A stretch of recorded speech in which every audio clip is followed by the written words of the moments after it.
Gender gap level 3. In Saudi Arabia, a day of action was held today by a group of women. Perhaps you heard about it? Under pressure from a group of clerics who had denounced the campaign as a threat to the country, the government had said that flouting of the law would not be tolerated. What were the women doing? They were driving cars. Officially, this is prohibited neither by Islamic law nor the traffic laws, but society and the culture in Saudi Arabia conspire to prevent them, mainly by driving licenses not being issued to women. Coincidentally, a new report on the global gender gap was published yesterday by the World Economic Forum. It did contain some good news. Since 2006, the gap has been reduced in 80% of countries. In the areas of health and survival and education, the gap has been almost totally closed. And in 25 countries, there is no education gap at all. In fact, did you know that in the USA, more university degrees are awarded to women than men in all subjects? Nevertheless, it is still the case that 2/3 of people who are illiterate are women, and 70% of those who live in absolute poverty are women. According to the report, Iceland has been the most gender-equal country in the world for the last 5 years.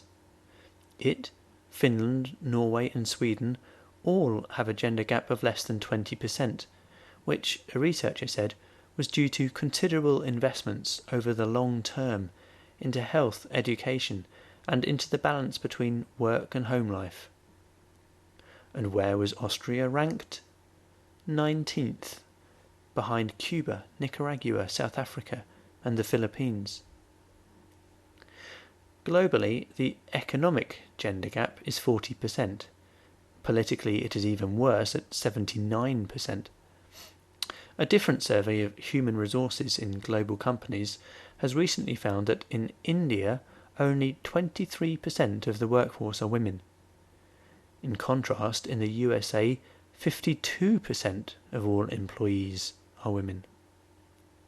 Japan was second worst, but the Japanese Prime Minister has at least said that creating better employment environments for women and enhancing opportunities for them is no longer a choice. It is a matter of the greatest urgency.